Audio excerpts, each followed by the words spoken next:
पूर्व मुख्यमंत्री रघुवर दास का सरकार पर तीखा हमला, कहा धर्म परिवर्तन, लव जिहाद, घुसपैठ को सरकार दे रही बढ़ावा। खतरे में झारखंड की आदिवासी संस्कृति। संविधान बचाओ रैली को लेकर पूर्व सीएम का बयान, रघुवर दास ने कांग्रेस पर जमकर बोला हमला, संविधान बचाने के नाम पर जनता को भ्रमित कर रही कांग्रेस। देवघर पहुंचे नगर विकास मंत्री सुदेवी कुमार सोनू, मंत्री ने कार्यों की समीक्षा, जिले के अधिकारियों के साथ बैठक। गिरिडीह में चौकीदार संवर्ग नियुक्ति पत्र वितरण समारोह आयोजित, 339 अभ्यर्थियों को सौंपे गए नियुक्ति पत्र, मौके पर कई गणमान्य मौजूद। हजारीबाग में अंतर्राष्ट्रीय मानवाधिकार एसोसिएशन की बैठक में प्रदेश उपाध्यक्ष मोहम्मद मुबारक हुसैन हुए शामिल, बैठक के बाद बनाई गई नई कमेटी। नमस्कार, मैं हूं आपके साथ अंकिता पाल। बुलेटिन की शुरुआत करते हैं। पूर्व मुख्यमंत्री रघुवर दास ने मीडिया से खास बातचीत में झारखंड सरकार पर गंभीर आरोप लगाए। उन्होंने कहा कि राज्य में धर्म परिवर्तन, लव जिहाद, बांग्लादेशी घुसपैठ को सरकार बढ़ावा दे रही है। दास ने हेमंत सोरेन सरकार को दो टोपी वाली करार देते हुए कहा कि झारखंड की आदिवासी संस्कृति पर बड़ा हमला हो रहा है। उन्होंने पीएलएफआई की बढ़ती गतिविधियां और फर्जी दस्तावेज बनवाने और वोट बैंक की राजनीति पर भी सवाल उठाए हैं। एक निजी चैनल की रिपोर्ट की सराहना करते हुए दास ने युवा पीढ़ी से संस्कृति बचाने के लिए भी सड़क पर उतरने की अपील की है।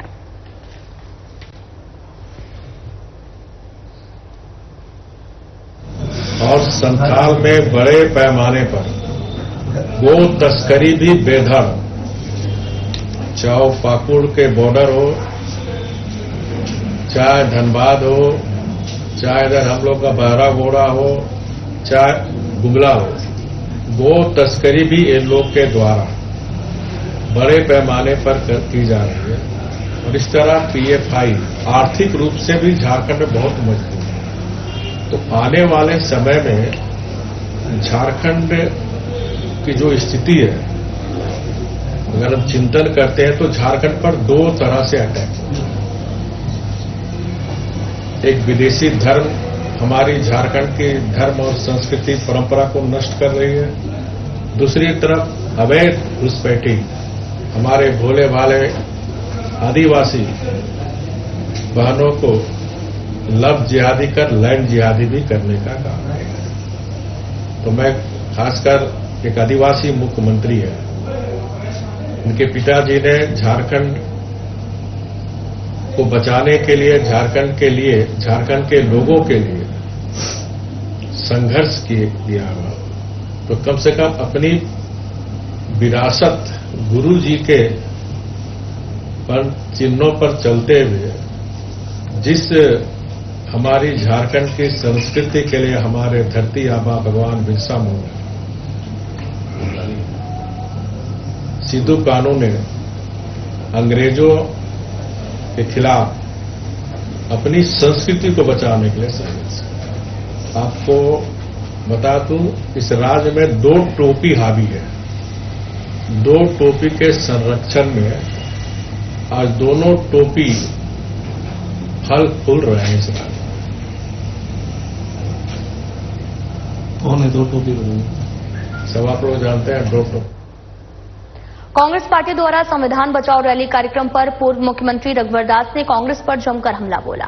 रघुवर दास ने कांग्रेस पार्टी द्वारा संविधान बचाओ रैली पर कहा कि अपने 50 से 60 सालों के शासन के दौरान संविधान की धज्जियां उड़ाने वाली पार्टी कांग्रेस आज संविधान बचाने की बात करती है।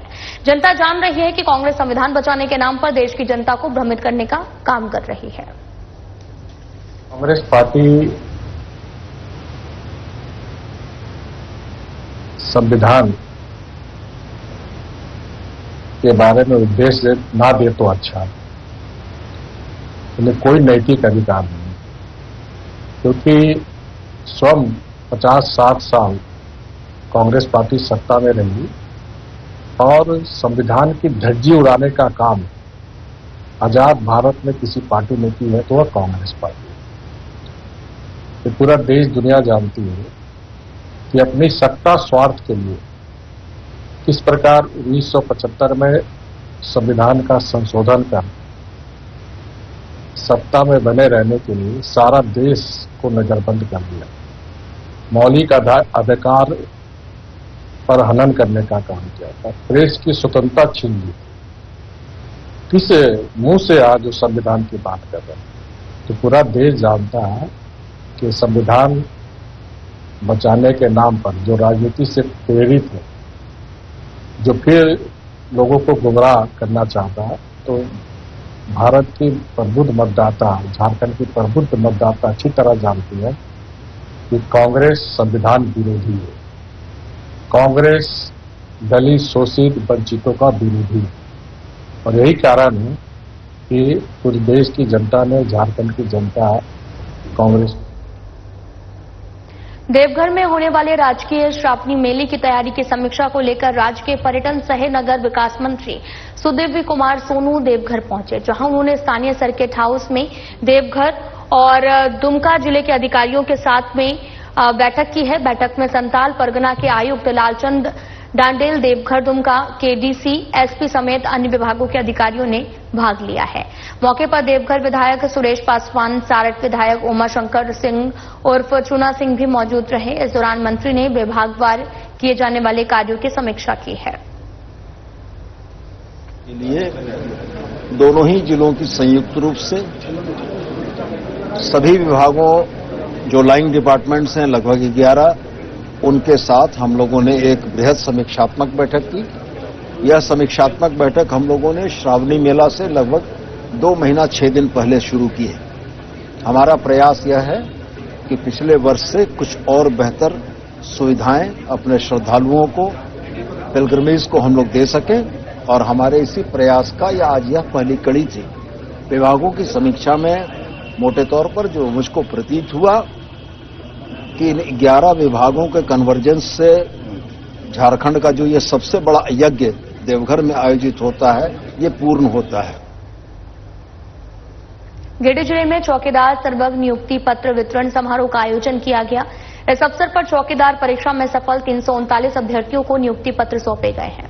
कार्यक्रम में मुख्य अतिथि के रूप में मंत्री सुदिव्य कुमार सोनू, जमुआ विधायक मंजू कुमारी और साथ ही बगोदर विधायक नागेंद्र महतो समेत कई अधिकारी उपस्थित रहे। मंत्री सुदिव्य कुमार सोनू ने सभी चयनित अभ्यर्थियों को बधाई और उनके उज्जवल भविष्य की कामना की है। समारोह के दौरान सफल अभ्यर्थियों को उनके परिजनों में खुशी का माहौल देखा गया।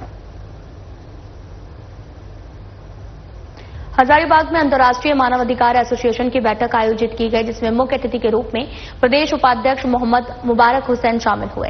आयोजित कार्यक्रम हजारीबाग जिला अध्यक्ष सुनील श्रीवास्तव के नेतृत्व में किया गया और इस बैठक के दौरान के बाद में पुरानी कमेटी भंग करके नई कमेटी बनाई गई है। बताया ये भी जा रहा है कि जल्दी हजारीबाग में नई कमेटी अपना विस्तार करेगी। क्या कुछ कहेंगे? देखिए, आज हजारीबाग अंतर्राष्ट्रीय मानव अधिकार एसोसिएशन का पुनर्गठन हो रहा है हजारीबाग में और हमारे प्रदेश के उपाध्यक्ष मुबारक हुसैन आए हुए हैं और हम लोग कोशिश करेंगे कि हजारीबाग में जहां भी हम लोगों के संस्था की जरूरत पड़ेगी। गृह मंत्रालय के निर्देश पर मंगलवार को उपायुक्त हेमंत सती और पुलिस अधीक्षक अमित कुमार सिंह के नेतृत्व में समाहरणालय सभागार में नागरिक सुरक्षा से संबंधित किए जाने वाले मॉकड्रिल को लेकर विशेष प्रेस वार्ता की गई। उपायुक्त ने बताया कि बुधवार को जिले के 3 अलग अलग स्थानों क्रमशः सकरी गली स्थित बंदरगाह, साहिबगंज कॉलेज और रेलवे स्टेशन के आसपास के इलाकों में शाम 6 से 7 के बीच में मॉकड्रिल का अभ्यास किया जाएगा और साथ ही ये भी बताया कि इस दौरान पूरे इलाके में ब्लैकआउट भी बनी रहेगी। इन इलाकों में रहने वाले लोग अपने घरों में भी किसी प्रकार की कोई भी लाइट नहीं जलाएंगे और ये एक तरह का अभ्यास है जिसमें शहर के नागरिकों को घबराने की जरूरत नहीं है।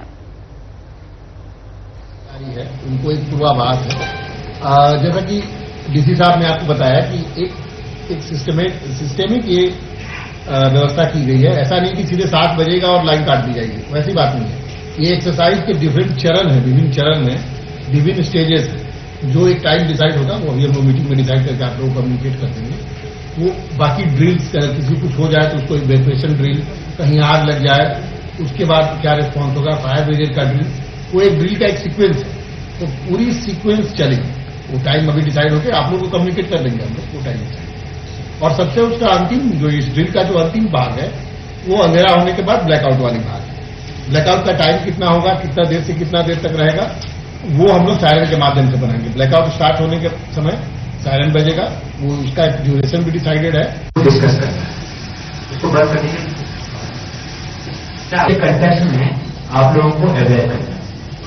तो गृह मंत्रालय भारत सरकार की तरफ से पूरे देश में कुछ जिलों को सेलेक्ट किया गया है जहां पर एक मॉक ड्रिल एक्सरसाइज की जाएगी कि यदि कभी एयर स्ट्राइक होती है तो ऐसी स्थिति में हम लोग कैसे अपनी प्रतिक्रिया करनी है, किस तरीके से हम लोग प्रतिक्रिया करेंगे और हम लोगों का रिस्पॉन्स टाइम क्या है, उसके कंटेक्स्ट में ये पूरी तैयारी है। झारखंड में 5 जिले सेलेक्ट हुए हैं जिसमें साहिबगंज जिला भी एक है। साहिबगंज जिले के तहत गोड्डा, बोकारो, रांची, जमशेदपुर, इन जिलों का सिलेक्शन हुआ, इन जिलों को सिलेक्ट किया गया है। इसमें साहिबगंज जिले में हम लोगों ने 3 साइट्स को आइडेंटिफाई किया है जहां पर हम लोग ये मॉक ड्रिल एक्सरसाइज करेंगे। पहला हम लोगों का रहेगा पूर्व, दूसरा हम लोगों का रहेगा साहिबगंज कॉलेज के पास का इलाका, और तीसरा साहिबगंज रेलवे स्टेशन। इन 3 एरिया को जो डेंसली पॉपुलेटेड और बहुत इंपॉर्टेंट इंस्टीट्यूशंस हैं उनको। पश्चिम सिंहभूम जिला मुख्यालय चाईबासा के न्यू कॉलोनी नीमडी स्थित क्रशर और राइस मिल कारोबारी पटेल बंधु मनोज पटेल और मुन्ना पटेल के आवास पर जीएसटी की 6 सदस्यीय टीम ने छापेमारी की है। टीम दस्तावेजों और कागजातों की गहन जांच कर रही है। पटेल बंधु के पास क्रशर और राइस मिल का व्यवसाय है और ये कार्रवाई राज्यभर में चल रही है। टैक्स गड़बड़ी के खिलाफ जीएसटी विभाग की सख्ती कर का हिस्सा भी है और 2 दिन पहले ही झारखंड खैनी के मालिक नितिन प्रकाश, पंकज रमनिया और साथ ही पिंटू अग्रवाल के यहां पर जीएसटी की रेड हुई थी। पोटका थाना क्षेत्र स्थित शमशान स्थल को छेड़छाड़ किए जाने को लेकर भी ग्रामीणों ने पोटका प्रखंड कार्यालय में प्रदर्शन किया है। ग्रामीणों ने बताया कि किसी भी हाल में हम शमशान पर छेड़छाड़ को बर्दाश्त नहीं करेंगे। इसको लेकर भी अचल अधिकारी को राज्यपाल के नाम पर मांग पत्र सौंपा गया जिसमें अविलंब जांच कर कार्रवाई की मांग की गई है। ग्रामीणों का आरोप है कि शमशान भूमि से होकर सड़क बनाई जा रही है।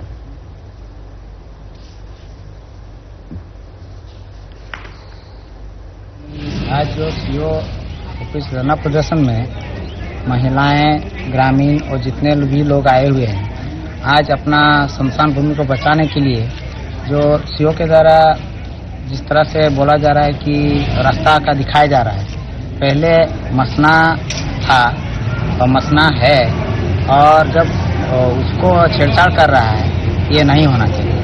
पहले रास्ता विकास के लिए रास्ता का दिशा पलटी किया जा सकता है, लेकिन मसना को पलटी नहीं किया जा सकता है, ना कि उसको दूसरा जगह परिवर्तन किया जा सकता है। प्रशासन द्वारा रास्ता मापी के मुद्दे को लेकर के इन लोगों ने प्रशासन जो है आदिवासी का जो मसना स्थल है उसके वहां पर जो रखा हुआ पत्थर सब उसके साथ इन लोगों ने छेड़छाड़ की। उस पत्थर का जो इतना अहमियत है हमारा आदिवासी समाज में, उनकी अस्तित्व, उनकी जो पहचान है, उनकी अस्मिता के साथ इन लोगों ने छेड़छाड़ करने का काम किया है और जो ग्रामीण जो है इसका विरोध कर रही है। आज इनके पूर्वज जो है वहां पर दफनाया गया है और उसके अस्तित्व को इन लोगों ने मिटाने का प्रयास कर रहा है। एक जो है बिल्डर को रास्ता देने के लिए इन लोगों ने आदिवासियों को कुचलने का काम किया है। ये हम लोग इसका विरोध करते हैं और हम कहना चाहेंगे बिल्डर जो है यहाँ के दलाल जो इन लोगों को लालच दे करके इन लोगों ने सिर्फ 1400 आबादी वाला गांव में मात्र 38 लोगों का जो साइन हुआ है और उसको प्रशासन कैसे इतनी बड़ी चूक कर दिया है कि उस ग्राम सभा में ये उल्लेख है पहले आदमी का हस्ताक्षर होता है और बाद में होता है अनुमति का जो सब्जेक्ट होता है। हम लोग का मांग यही है कि हमारा जो शमशान है, शमशान के ऊपर छेड़छाड़ किया जा रहा है और जो हमारे कथाकथित जो विगत साल जो बना है हमारे मुखिया जी, वो ग्राम सभा और ग्राम का जो नीति नियम को नहीं समझ करके बात कर रहे हैं कि ये शासन नहीं है, शमशान नहीं है, ये गलत है। वो पूर्वज से जब से गांव बसा है तब से शमशान है। वो बोल रहा है कि ये रास्ता है, ये रास्ता नहीं है, ये शमशान है। और ये अगर इस तरह का अगर बात करते रहेगा तो गांव में आंदोलन। जमशेदपुर के चकोलिया प्रखंड में फर्जी जन्म प्रमाण पत्र घोटाले का खुलासा हुआ है, जिसमें जिला प्रशासन ने बड़ी कार्रवाई करते हुए पंचायत सचिव समेत 5 लोगों को गिरफ्तार किया है। उपायुक्त अन्य मित्तल और एसएसपी किशोर कौशल ने संयुक्त प्रेस वार्ता में बताया कि जांच में मटिया बांधी पंचायत द्वारा जारी 4,567 में से 4,281 प्रमाण पत्र फर्जी पाए गए हैं। यह प्रमाण पत्र शिक्षा, पासपोर्ट और योजनाओं के लिए उपयोग किए जा रहे हैं। मामले में पंचायत सचिव ने प्रज्ञा केंद्र संचालकों को लॉगिन आईडी शेयर की थी। एफआईआर दर्ज कर आगे की जांच जारी है। और यह प्राथमिकी मटिया बांधी पंचायत के पंचायत सचिव सुनील महतो और प्रज्ञा केंद्र संचालक सपन महतो के विरुद्ध दर्ज किया। इस प्रकरण में जब अनुसंधान आगे बढ़ा तो उसमें जो बात निकल करके सामने आई कि कुल मिलाकर के जनवरी 23 से लेकर अभी तक 4567 जन्म प्रमाण पत्र निर्गत किए गए, जिसमें 4281 प्रथम दृष्टया जो है वो फेक पाए गए हैं। और इस संदर्भ में इन दोनों के अतिरिक्त 3 और व्यक्तियों की भूमिका स्पष्ट तौर पर सामने आई है, जिसमें कि एक और बीएलई यानी कि प्रज्ञा केंद्र का संचालक शिवम डे और 2 और जो एजेंट की तरह या जो कहें कि बीच में ब्रोकर की तरह काम कर रहे थे, हारिस प्रामाणिक और आरिफ आलम, ये दोनों ही रांची के रहने वाले हैं। कटिहार के गंगा नदी दियारा में दहशत का दूसरा नाम बन चुका रणवीर यादव उर्फ कारेलाल यादव आखिरकार पुलिस की गिरफ्त में आ गया है। कारे यादव पर 25,000 रुपए का इनाम घोषित था और वह जिले के टॉप 10 अपराधियों में शामिल था। बताया यह भी जा रहा है कि उसे पटना से गिरफ्तार किया गया है। कारेलाल यादव पर रंगदारी, हत्या, अवैध हथियार और किडनैपिंग जैसे कई संगीन आरोप दर्ज हैं। मुजफ्फरपुर में विदेश भेजे जाने के नाम पर ठगी किए जाने का मामला सामने आया। बताया गया कि 2 दर्जन नेपाली नागरिक के साथ में बिहार और यूपी के लोगों को विदेश भेजने के नाम पर ठगी की गई और इस मामले में ठगी के शिकार बने लोगों ने थाने में जाकर शिकायत भी दर्ज कराई। लोगों ने बताया कि विदेश में नौकरी दिलाने के नाम पर उनके साथ ठगी की गई। इसके बाद में ठग ने अपना मोबाइल और ऑफिस बंद करके फरार हो गया, जिससे जालसाजी में फंसे लोगों की परेशानी और भी ज्यादा बढ़ गई है। के लिए वीजा अप्लाई करके बुलाया, पैसा भी मांगे 25-25 हजार रुपया। हम 25-25 हजार रुपया पे ही बैठाए। इधर ये 10,000 का है, ये 15,000 का एक बार है, 2 बार पैसा करके उसको पढ़ाए। फिर एक बार और 5,000 रुपया मांगे, 5,000 नेपाली, तो 3,000 रुपया भाड़े करके उसको पठा दिए फिर अकाउंट में ही। क्यों मांगा था, क्या कारण था? वो विदेश जाने के लिए फ्लाइट में अप्लाई करने के लिए, काम करने के लिए उधर बढ़ाया था। हम लोग का 50,000 आईसी। हम टोटल आदमी 27 आदमी है। 27 आदमी, कितना लाख रुपया लिया होगा? अब मोटा मोटी तो 8-9 लाख हो जाएगा। आदमी कैसे संपर्क में आए उससे आप? हम लोग का एक फ्लाई फाइटिंग में हमारे गांव का आदमी है, वो उसके साथ काम किया हुआ है। जो फ्रॉड किया है ना, वो आदमी है ना, पैसा पठाया उसके कान में, वो उसके साथ काम किया, इंडिया का है। पाकुड़ जिले के हिरणपुर थाना क्षेत्र के मुर्गाडांगा गांव का युवक मिठुन मंडल साइबर ठगी का शिकार हो गया है और उसकी मेहनत की कमाई 19,800 रुपए पर बड़ी आसानी से साइबर ठगों ने हाथ फेर दिया है, जिसके बाद में मजदूर मिठुन न्याय की उम्मीद में हिरणपुर थाना पहुंचकर मामला दर्ज कराया गया। उसका कहना है कि मैंने किसी को ओटीपी नहीं बताया, फिर भी पैसे कैसे निकल गए पता नहीं चला। जामताड़ा साइबर थाना पुलिस को मंगलवार को बड़ी सफलता मिली है, जब अंतर जिला साइबर गिरोह के 4 अपराधियों को गिरफ्तार किया गया। इनमें से एक आरोपी बिहार के जमुई जिले का रहने वाला है, जो अपने ससुराल जियानपुर में रहकर अपराध कर रहा था। पुलिस ने छापेमारी में 15 मोबाइल, 19 फर्जी सिम कार्ड और एक एटीएम कार्ड बरामद किया। अपराधी एचडीएफसी बैंक खाता धारकों को फर्जी मैसेज भेजकर एपीके फाइल से डेटा चोरी कर ठगी करता था। इनका नेटवर्क बिहार, बंगाल और उड़ीसा और दिल्ली तक फैला हुआ है। गिरफ्तार अभियुक्त के खिलाफ साइबर थाने में केस भी दर्ज है। निर्देशानुसार जो है उसमें उनको कुछ सूचना के आधार पे जो है मीजाम में विभिन्न जगह पे एंटी क्राइम चेकिंग लगाया जा रहा था। इस एंटी क्राइम चेकिंग के दौरान मीजाम का जो गश्ती पार्टी है टाइगर जो मोबाइल है, उसके जवानों ने एक संदिग्ध आदमी को पकड़ा, जिसके पास वेस्ट बंगाल की एक गाड़ी i10 थी। और जब चेकिंग किया गया तो पता चला कि इनके जेब से एक पिस्टल मिला है, जो कि 7.65 कैलिबर। सरकारी भूमि पर अवैध अतिक्रमण किए जाने का स्थानीय ग्रामीणों ने विरोध जताया। मामला मुंगेर के दरहरा प्रखंड अंतर्गत सुमेरी पत्री मौजा का है, जहां पर भूमाफियाओं के द्वारा सरकारी भूमि पर अवैध अतिक्रमण किया जा रहा, जिसका स्थानीय ग्रामीणों के द्वारा लगातार विरोध भी जताया जा रहा है। इस मामले पर साधना प्लस न्यूज के संवाददाता ललन राज के द्वारा जायजा लिया गया। मौजा का जमीन जो है 2 आदमी द्वारा खरीद किया गया। इसका नाम है रवि चौधरी, पिता कामेश्वर सिंह, और एक है रिची रवि, पति रवि चौधरी। ये दोनों मिलकर के जो है सुमेरी पथरी मौजा का जमीन खरीद किए हैं और बीच में जो नदी पड़ता है और जो गैरमजरुआ जमीन है सबको जो है चारों तरफ बाउंड्री करके जो है घेर रहा है और बीच में नदी जो है उसको भी वो लोग जो है विलीन करना चाह रहे हैं। ये नदी इतना अच्छा है कि ये मौजा जो है एक तरफ से पहाड़ से घिरा हुआ है और सब दिन पहाड़ से जो है प्रकृति का देने के सब दिन पानी चलता है और यही पानी जो है मदरिया नदी का रूप लिया है।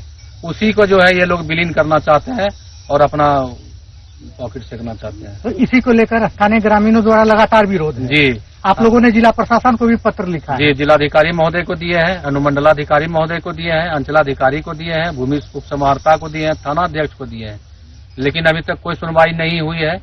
और हम लोग अब जो है धरना प्रदर्शन करेंगे या रोड जाम करेंगे तब हो सकता है कि सुने, ऐसे अभी तक कुछ नहीं हुआ।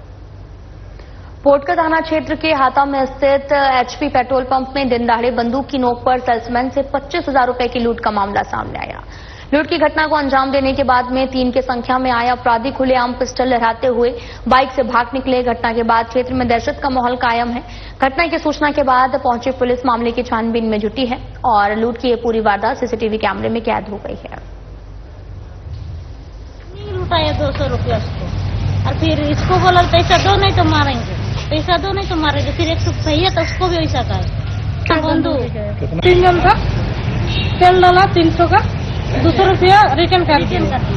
उसके बाद उधर से इधर आया, हमसे लिया पैसा, बोला पैसा दो, तो हम बोले नहीं देंगे। तो उसके हम तो पीछे हो रहे थे, दोबारा मांगा तो हम दे दिए। हमसे लेके इधर इसके पास आया। ये सुमना फिलिंग स्टेशन एचपी का पेट्रोल पंप है, यहाँ कृष्णा होटल का बगल में हाता में। यहाँ 7 बजे के आसपास करीब तीन अज्ञात लोग आए पल्सर गाड़ी में और आकर करीब 20 से 25,000 का लूट करके चले गए। साहिबगंज के बोयू थाना क्षेत्र के आसनबोना गांव में बच्चा चोर के शक में ग्रामीणों ने रंजन सोनी नामक व्यक्ति की पिटाई कर हत्या कर दी। हत्या के बाद में शव को गांव के जंगल में दफना दिया गया। रंजन की पहचान बिहार के भागलपुर जिले के एक द्वारा गांव निवासी के रूप में हुई है। 26 अप्रैल को घर से निकलने के बाद में लापता हो गया था। मृतक के भाई राहुल कुमार ने पुलिस को सूचना दी, जिसके बाद पुलिस ने शव को निकाला और 10 आरोपी को गिरफ्तार कर जेल भेज दिया है। आसनबोना गांव की एक घटना है। यहाँ एक व्यक्ति को हत्या कर दफना दिया गया था, जिसे मजिस्ट्रेट की उपस्थिति में शव को निकालकर पोस्टमार्टम के लिए भेजा गया है और अग्रतर कार्रवाई की जा रही है। मृतक की पहचान रंजन उर्फ रंजू सोनी, पिता स्वर्गीय परमेश्वर शाह, साकिन 1 डारा, थाना बुद्धूचक, भागलपुर के रूप में हुई है। मृतक के भाई राहुल कुमार ने थाना में लिखित आवेदन दिया है, जिसके आधार पर कांड दर्ज कर अनुसंधान किया गया। कैमूर के दुर्गावती थाना क्षेत्र में 25 दिन पहले चोरी हुए मासूम बच्चे को अब तक कुछ भी पता नहीं चला है, जिसमें बच्चे के परिजनों का बुरा हाल है। और 13 अप्रैल को कर्मनाशा बाजार से सरैया गांव निवासी विक्की यादव के 18 माह के पुत्र आर्यन यादव को चोरी कर लिया गया था, जिसके बाद में पीड़ित परिजनों ने दुर्गावती थाने में आवेदन दिया था। परिजनों का कहना है कि लगभग 1 माह होने वाला है, लेकिन अब तक पुलिस बच्चे का पता नहीं लगा पाई है। 1 महीना हो गया, प्रशासन के लोग हमारे कोई मदद नहीं कर रहे हैं, इसीलिए हम मुखिया जी नहीं आए कि सर हमारा मदद कीजिए। तो बच्चा आपका चोरी कहाँ से हुआ था? मार्केट से लगता जूता के दुकान से यहाँ खरीदारी करने में सामान ले। हम तो वापस रहते थे, हम आए तो सुने कि नहीं मेरा बच्चा गुम हो गया है। ठीक है, उसके बाद प्रशासन के पास जाकर प्रशासन बोल रही है कि ना मैं कार्रवाई कर रहा हूँ। आज महीना दिन हो गया, कोई अभी सूचना नहीं। क्या अपील करना चाहेंगे?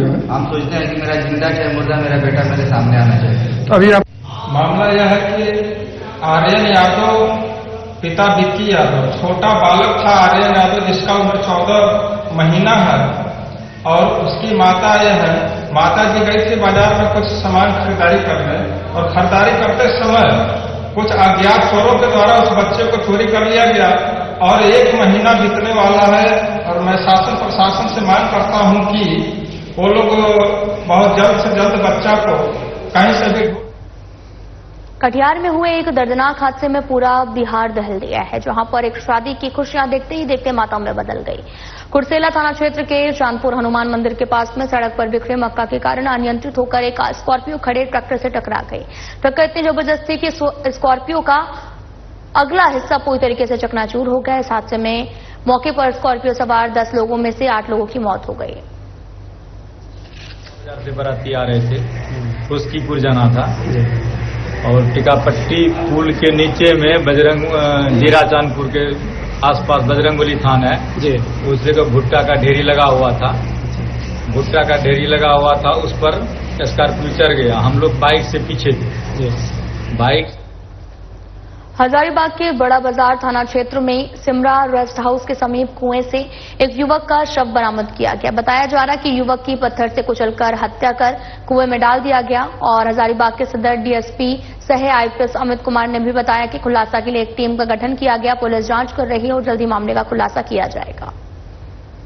जैसा कि थाना प्रभारी को सूचना मिला कि यहाँ पर कुएं में एक इंसान का लाश पड़ा हुआ मिला है उसको, तो उसके बेसिस पे आया है और कुएं के अगल बगल खून का छिटा मिला है, जिसको देख के अभी हम लोगों ने जांच टीम बिठाई है और अभी इस इलाके के सीसीटीवी फुटेज का अवलोकन किया जा रहा है।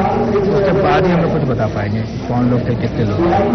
लोगों ने मुआवजा को लेकर जाम लगा कर रखा है। मुआवजा जो भी सरकारी नियमों के अनुसार जो भी मुआवजा है वो त्वरित मिल जाएगा, तो कोई दिक्कत नहीं है। इसके लिए मैंने उचित अधिकारियों को सूचना दे दी है। हजारीबाग को यहाँ के नागरिक बोल रहे हैं उठता हुआ हजारीबाग है, उठता हुआ पंजाब के उठता हुआ हजारीबाग है, नशाखोरों की वजह से ऐसा हो रहा है, क्या कहेंगे? तो इसके लिए पुलिस की टीम लगातार काम कर रही है। हर महीने हम लोग ठीक ठाक संख्या में लोगों को जेल भेज रहे हैं और लगातार छापेमारी जारी है। इसके साथ ही आपके माध्यम से जनता से मेरा ये अपील रहेगा कि उनको कोई सूचना होता है, कुछ भी होता है तो तुरंत थाना प्रभारी को या जो कोई भी सरकारी नंबर है उसको सूचना। फिलहाल बुलेटिन में इतना ही। नमस्कार।